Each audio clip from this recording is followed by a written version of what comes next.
kakati olabye mu wafwe Nandalo wa BCU yafunamu. Actually, BCU is now supposed to be called Bugisu Cooperative Union. Coffee that the businessmen take into BCU, that they supply to BCU, is called Kayola. Look at Honorable Nandala's leadership with the other such unions across the country. Ekyobugaga kyalina kuba kyafunye mu mwanyi kwe kuweerera abaana. BCU has a mafia type of leadership. That's why you cannot get anything true about BCU. Bugisu Cooperative Union is surviving because of Honorable Nandala. Nandala tells even people that this is my command. Museveni gave me.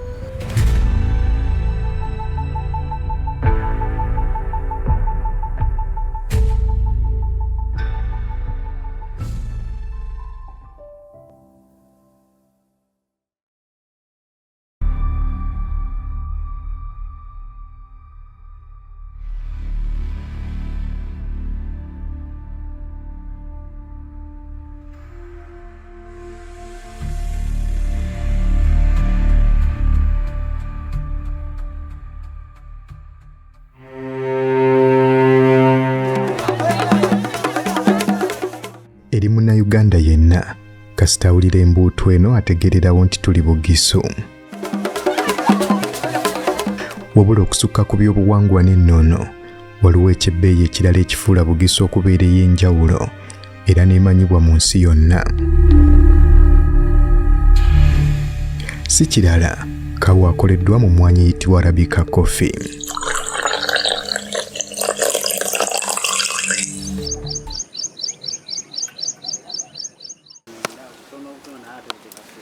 Ebyasa n'ebyasa emmwanyi eno kyattunzi ky'amaanyi ekyafuula Bugisu ey'ebbeeyi era nga kye kimu ku by'obugagga abazungu bye baatunuulira ebisobola okubeezaawo Uganda mu kaseera nga bagiwa obwetwaze.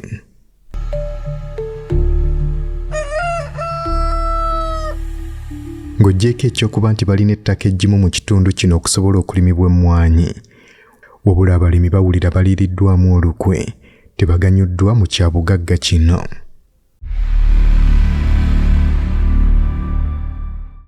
Bugisu Cooperative Union eyitibwa BCU mu bufunze guno gwe gwali omutima gw'obusuubuzi bw'emmwanyi okuva edda n'edda nga Uganda tennafuna bwetwaze. Wabula olwaleero etunuuliddwa ng'etakola kimala kubeera ng'eyamba balimi ba mmwanyi abalina okugiganyulwamu. Basically, the purpose of the establishment of Bugisu Cooperative Union was for the union to look for market among other benefits. Farmers collect their coffee here. The board looks for market, sells their coffee, and then pays them.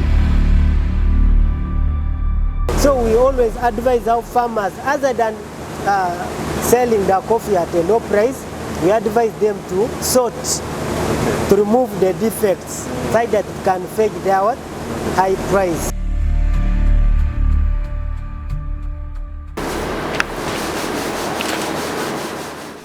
Egimu ku mirimu emikulu cooperatives oba ebibiina by'obwegassi nga BCU bye zirina okukola kwe kuyamba abalimi okulaba nga bafuna amakungula amalungi n'okubafunira obutale.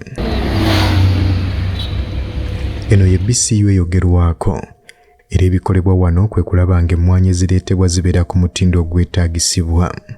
Before it goes to the silos for storage, that's the first process we do. Tebakoma kuno bongererako ddala omutindo ne bakola ne kaawa.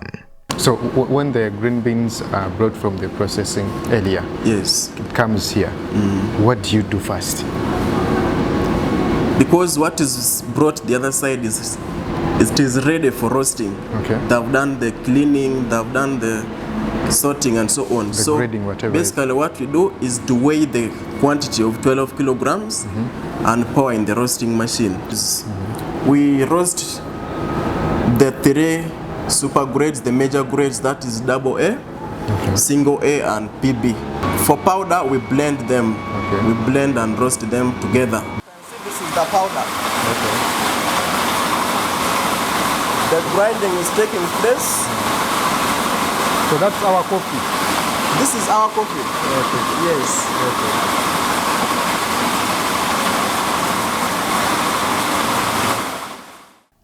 Yadde ng'ebyo byonna bikolebwa naye bangi bagamba nti tebimala ku ebyo BCU byerina okukola.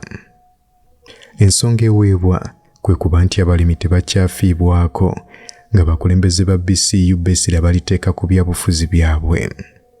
Mulonda bakulembeze? Yeah. Mulonda buti? After 2 years. After 2 years? Ugenda ne mulonda? Nawe ogenda n'olonda? Nange aliko chairman banondako n'embeera that's the main etwala gombololo no lyoni ali ambasaba. Yeah, Bubolo growers. Okay. So kati nayo wakiikirira mu kulonda? Mu kulonda nabeerayo ne banonda kati akabyo kabe ate ne bateekawo omulala kati anti omanye kati ate byadda mu parties kati aliko nze nali wa FDC amini wa NRM kati aliko wa FDC anti yonandala kati ali mungala sana byayingira mu politics. At one time we held a radio show or PG. Even Honorable Nandala was there. When I was telling them, advice to Honorable Nandala. By that time, they had chased away the old management and the board. But Honorable, I request you not to come there with politics. Because I participated in a reviving called BCU. They recruited me as an internal auditor. I did my work as I told you earlier when I was in the field. But then, with politicians, not easy. Did he listen to you? They didn't. Even a voucher could not pass through the auditor. You find them going to the bank or what. Why is it so difficult to get them sit down and then you solve these issues? It's a very arrogant team. Very arrogant. You see, let me tell you, what is killing Bugisu is that when we elect leaders, put them at a certain level, they become arrogant. You have put them in the comfort zone. Now for you, when you are talking, he may consider you, he may not consider him. But because what you are saying is not stopping him from enjoying what you have given him, the position you have given him.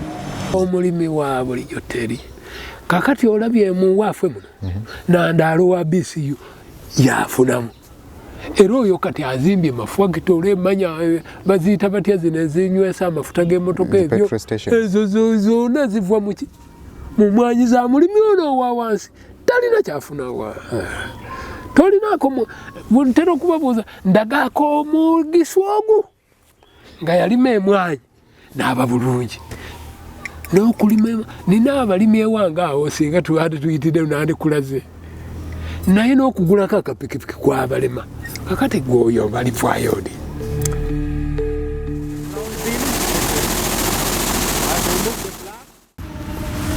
BCU has a mafia type of leadership. BCU has enriched less than 10 people in Bugisu. Actually, BCU is now supposed to be called Bugisu Cooperative Union. Serves for people from that side. So that it serves the people from Nandala's constituency. It is serving nobody else. Nandala tells even people that this is my command, Museveni gave me. But when you go and ask friends of Museveni, they say, no, that is money for farmers. You understand? This is money for farmers. Here is a person you can trust. Honorable Nandala Mafabi, ye chairman wa BCU. Ono abadde chairman okuva mu 2008 wabula nga zaafuna okusoomoozebwa ng'era oluusi kkooti emulagira asookadde ku mabbali asobole okunoonyerezebwako ku kufiiriza BCU ssente.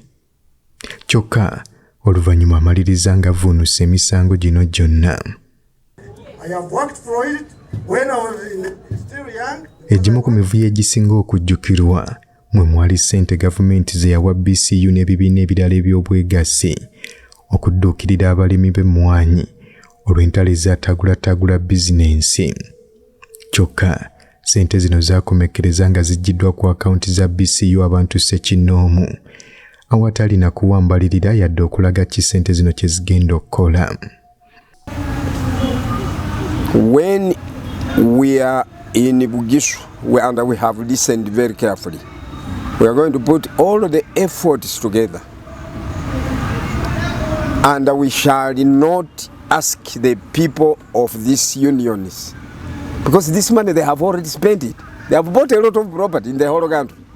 Some have put this money in overseas banks. We want to ask the president and say, in Masaka, Sally took money and gave to her husband. In Bugisu, you gave some leaders money and they did not deliver to the people. Now you follow them, for us give us our money. Not so. You get some money from elsewhere, give the suffering farmers. And you follow the messengers. Because you are the one who gave them the money. But they didn't deliver to us. Okusinziira ku kiwandiiko ekyange nakusomeza 28 January 2016, Deputy Director CID William Kotocho yawandiikira Gavana wa Bank of Uganda ng'amusaba ateeke natti ku accounts 2 eza BCU eziri mu Post Bank Mbale. Kino yakisaba kikolebwe kibayamba okubeera nga banoonyereza ku bubbi n'obufere obwali mu BCU. There is an MP which was arrested. Yes. With that man. Yes. So maybe he's the culprit. He is. He's not one. No. They went for that one. They fear this one. I told you that one has no connection in the State House.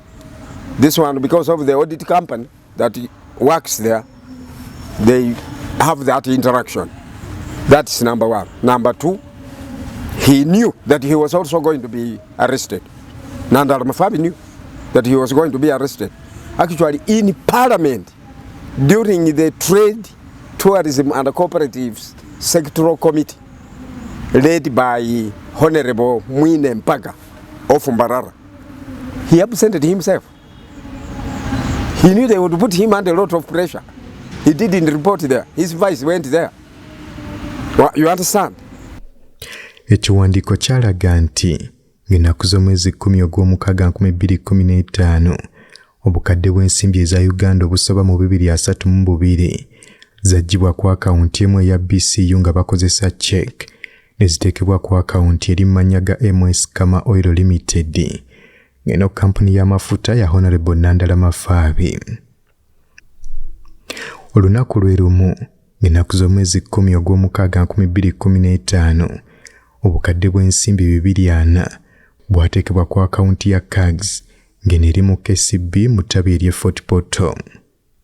Olunaku lwe lumu nga 10 ogw'omukaaga 2015 obukadde bw'ensimbi za Uganda 100 zaaweebwa Ssennoga Jole nga bakozesa check nga nazo zino zaggyibwa ku akawunti emu eya BCU. Olunaku era lwe lumu ng'ennaku z'omwezi 10 ogw'omukaaga 2015 obukadde bw'ensimbi eza Uganda 296 zaggyibwa ku akawunti emu eya BCU awatali ensonga yonna yaweebwa kye zigenda kukola. Obukadde obulala 40 zaggyibwa ku akawunti emu eya BCU teekako n'obukadde obulala 3 nga nazo zaggyibwa ku akawunti ya BCU ng'ennaku z'omwezi 6 January 2016.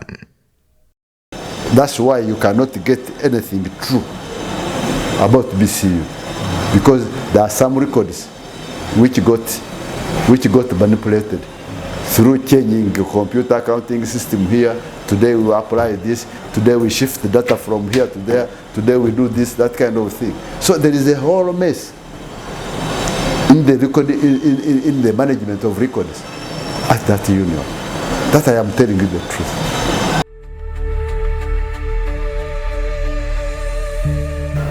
anti nawe anti yasasula cooperative union zona mu Uganda. Yes, katono yazanya akazanya nagamba zino batuwadde gundi nga bwe bayingira mu soa ya mu gundi cooperative yafe. Yeah. So tebabalambulira bulungi. Ate batubulira ekituufu kyennyini. Kati awe nategeera kolo. Yeah. So kitegeeza nti ebintu bingi nnyo ebigenda mu maaso naye nga mwabalimi temubitegeera. Tetumanyi ebyo, yeah, exactly. Tetumanyi yadde. Awo tetumanyi. Nati yateekebwa ku akawunti zino ng'okusaba bwe kwali kugamba.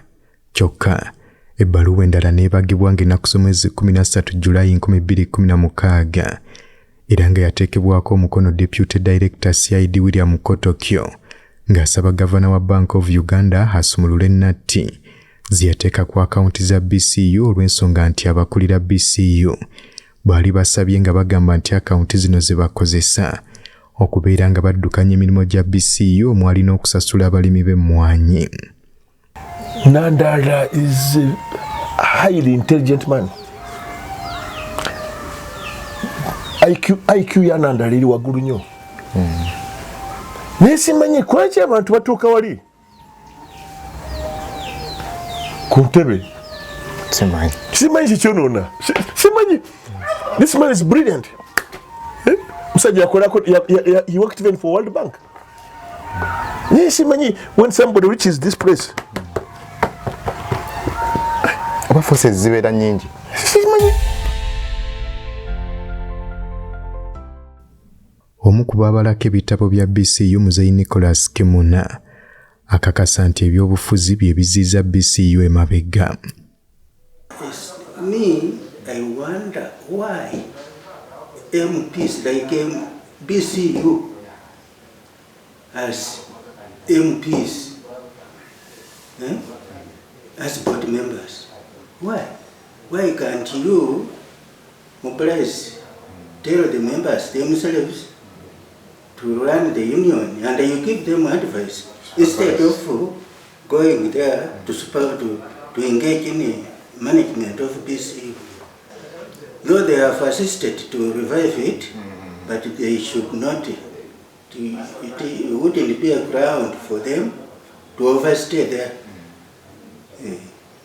Some of us think that they have private intentions.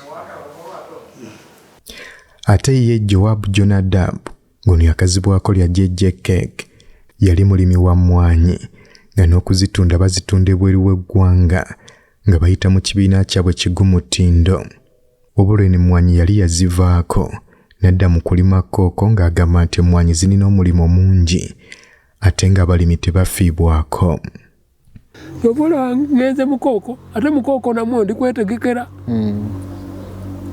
Nina okuleeta mashini ekola kyokuleeti wano ndyoke manye nti kati ndi bulungi. Ebyokugamba nti nja kutandika kubeera awo bubeezi teri. Bano bajja kulimba olime emmwanyi nnyingi bazisale ebbeeyi bo akusala ebbeeyi naye alekako ezizi zanaafunirako ku ngulu. Gwe kati omulimi gwabo naabona. Yetafiirwa. Yetafiirwa. Afiirwa ki? Gano ge makungula ga Muzeeyi Silver Wanyayi amaze emyaka 72 ng'ali mu kulima mmwanyi zino. Bamuzaala nga waka emmwanyi weeziri n'azikuliramu n'azaala abaana 11 bonna abaweeredde mu mmwanyi. Era mu bufunze bw'oba onyumizaamu naye akugamba nti ekyobugagga kyalina oba kyafunye mu mmwanyi kwe kuweerera abaana naye nga tewali kintu kirala myaka egyo 72 kyogamba nti kiikino kwalabira nti akifunye mu mmwanyi. Nkola ki yalibadde entuufu sobola okuyamba omulimu?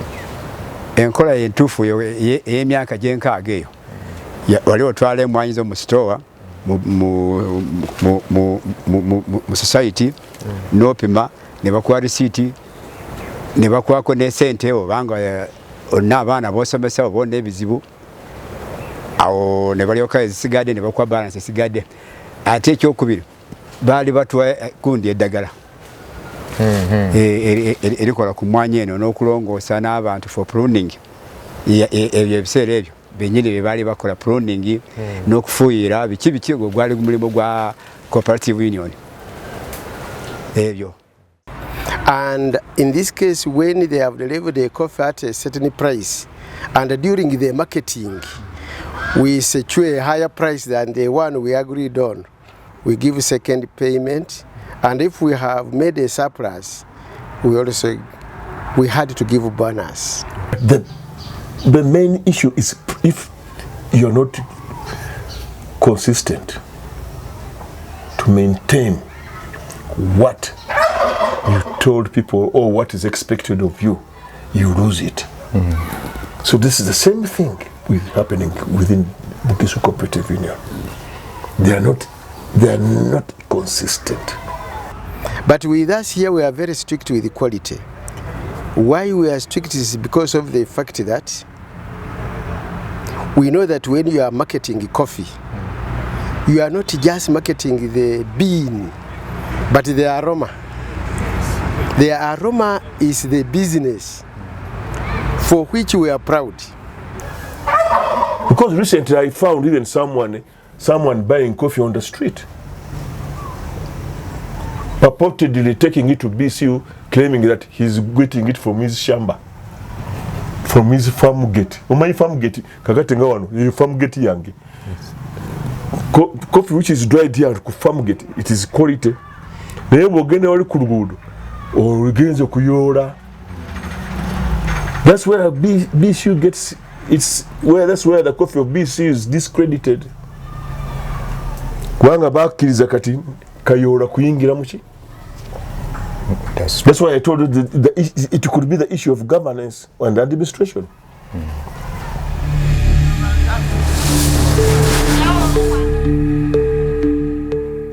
Ensonga y'okwezza ssente Nabendi wa moto ayongera okugikkaatiriza.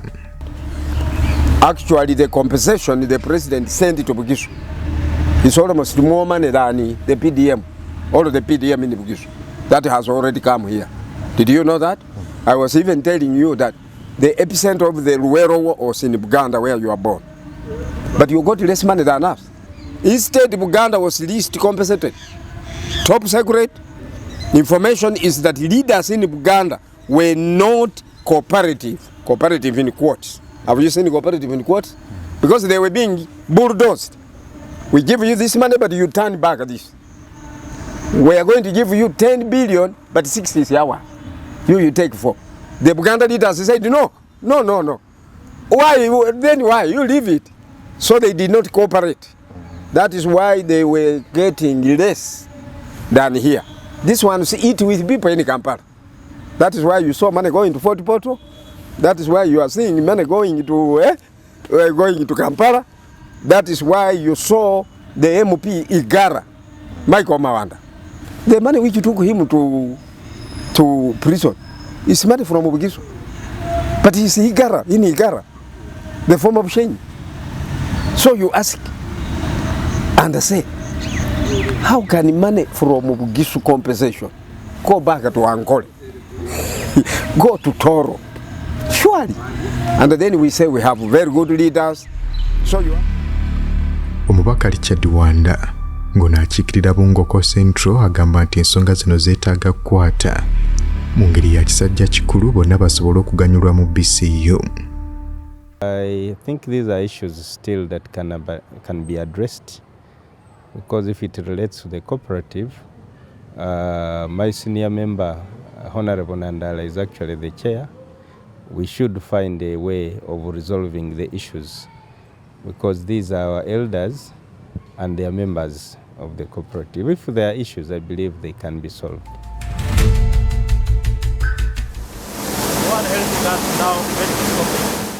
Kampuni ez'obwannannyini mu ggwanga naddala mu bitundu wano ebya Bugisu okubeera nga zo zikola bulungi kyongera kuwa balimi bibuuzo lwaki cooperative yaabwe eyongera kukola bubi. Pole Mugoya, mulimi wa mmwanyi, obulanga agamba nti ye yasalawo kubanga ava mu BCU emmwanyi ze azitunde walala olw'ensonga nti BCU tekyesigika. Yava dda ku nsonga y'omutindo. Globally, BCU had its cup, special cup, which is registered outside as a BCU cup. The cup means the quality. akakopo kali ka BCU kokunywa kawa kali bazungu bakamanye kakati once you take that a different cup outside they say this is not BCU coffee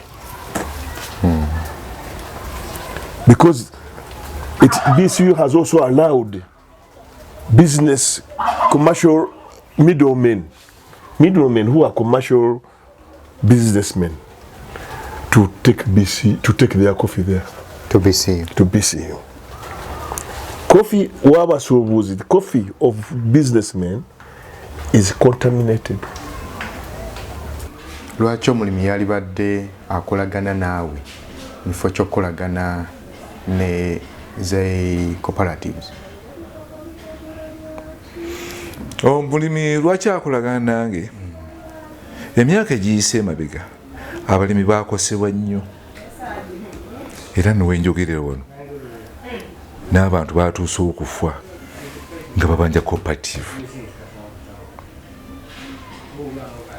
era ne risiiti nebatuuka okuba nti bazirekera abasika era nabo n'abasika batuuse okufa era nga tebafunanga ssente zaabwe olw'okuba cooperative. Naye kakati gwe omuntu ky'omuntu n'omulimi osigala weebanja woba omanya nti ogenze ku ssamba ya gundi oba ogenze mu maka akuyitidde mumwanya alina kilo ze 10 kilo ze 6 olina okugenda ne ssente ze. Akati amakulu wogenda ne ssente ze kilo 6 n'osigala ne kilo 6 mu 5 omusaba ekilo 5 zino azikuze kiri essente ze ojja kuzikola ki ojja kuzimuleetera nekitali cooperative zo zakoleranga abantu lisiiti omudabira ne lisiiti omugugu gwa lisiiti gwatasobola kuba nti essaawa yakwata omugugu gwa lisiiti oba agutwale ku ssomero agenda awere nti manja cooperative. John Wamulugwa ngono yaliko vice chairman wa BCU ayongera okukatiriza. But right now the coffee business became a little bit very competitive and the margin is reduced. What we should focus on now is how to bring back the what? How to bring back the members, because of liberation, the members is scattered, and everybody went on to his own way. So we must find ways of bringing back all those members on board, so that we teach them the goodness of the union, and they start marketing their coffee using the union. The disadvantage now is the leadership itself is selective. There are people they want to deal with and there are people they don't want to deal with. But that is arising because there are so many wrong methods, wrong things that the union have, the officials have done. That's why they don't want now people who have an independent, objective way of looking at looking at how the union is operating. Is there any hope? Now the hope relies on the leadership of the union, but directors, board, administration, they want to overhaul themselves. That's the only way out. Otherwise, and to convince the farmers to bring them back with good coffee, But then how do you lure these people back to the union with good coffee? That means they bring good coffee na kapointi ngotademo akarara kasenda babuzi akakomyawo abakazi abakuduka abakazi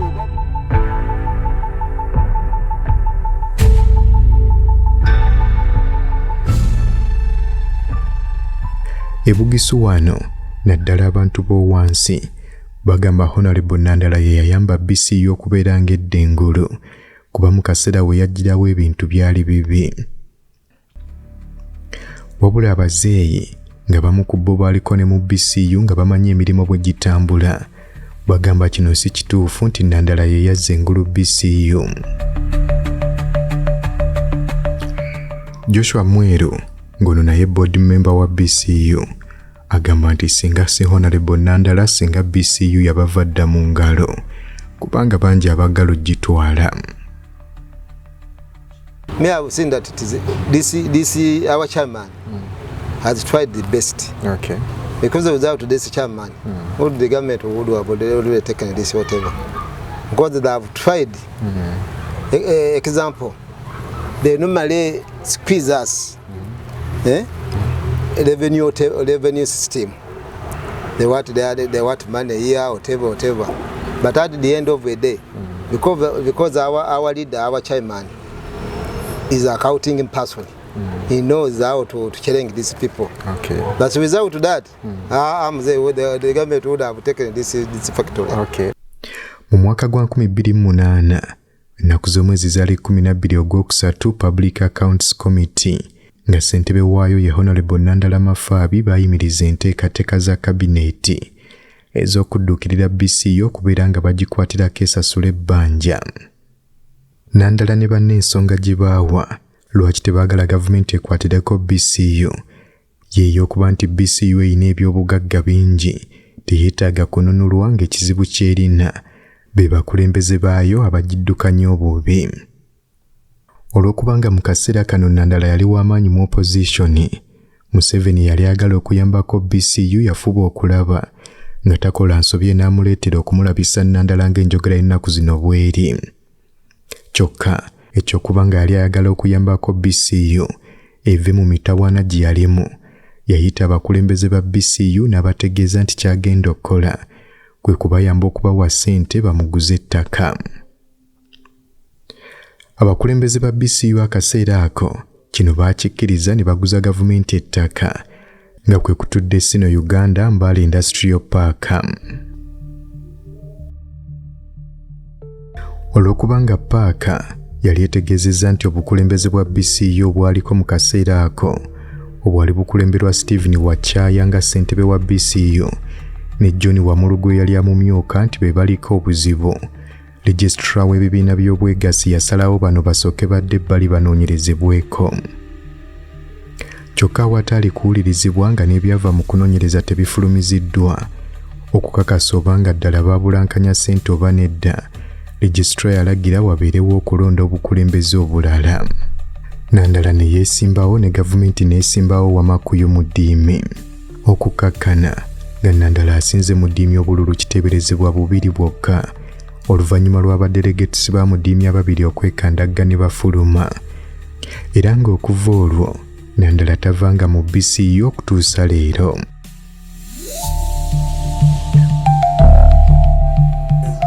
This country needs new leadership. And the leadership we're talking about is a leadership of all of us are equal. We butuukidde leero ng'ono kigambibwa wa mukwano nnyo ne Pulezidenti Museveni era baakoze ddiiru yeesimbewo ku bwa pulezidenti akendeeze ku buwagizi bwa Kyagulanyi bwe yabadde afunye mu kitundu kino ekya Bugisu. Teweerabira era ekyakyankalanya Besigye ne Nandala zaali ssente zigambibwa okuba nti zaava mu kibiina ki NRM ne ziweebwa Nandala n'abakulu abalala mu kibiina kino okuzingamya emirimu mu opposition. Nandala is the only person now to trust in this country. God be with you. Mu kusaba Honorable Nandala Mafaabi twogere naye yakkiriza era n'atuwa olunaku. Wabula olunaku lwagenda okutuuka n'atukakasa nti mu ggwanga taliimu era ng'okusaba kwe twaddamu okukola ko teyakwanukula. Bwe twakolera interview zino n'abamu ku batuula ku boodi ya BCU, Honorable Nandala yali tannaba kuvaayo kakasa nti agenda kwesimbawo ku bwa pulezidenti nga byali bikyali mu ŋŋambo. Era ba board member bwe twabasinyaako ku ky'okuba nti Honorable Nandala agenda kwesimbawo ku ky'obwa pulezidenti bano baategeeza nga bwe batayinza kumukkiriza. Our chairman become a president. That is a liar. That's a lie. Even me, I cannot agree with him. Why I'm saying so? Our Mzee has never declared that I have stopped there. So it is not good to start a war, which will not manage my brother. So we have seen that if our chairman start that war, we will not manage. Okay. So we said no. You let us leave this Mzee. His time will come. Okay. Hey. So you can't advise I him? can't advise him to come and stay president, no. Okay. I declare, yes, Nathan, yes, Nandala, yes, Mafavi, yes, James, yes, a duly nominated candidate.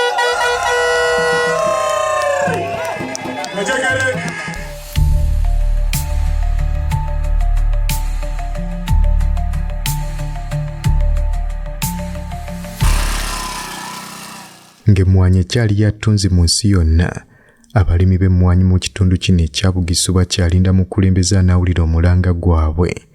Wabula nga mu kulinda wakyaliwo ekibuuzo kimu ekyebuuzibwa. Kiki ekinaasobola okubeera nga kikolebwa BCU okuddamu okufuna ettutumu lye yali erina?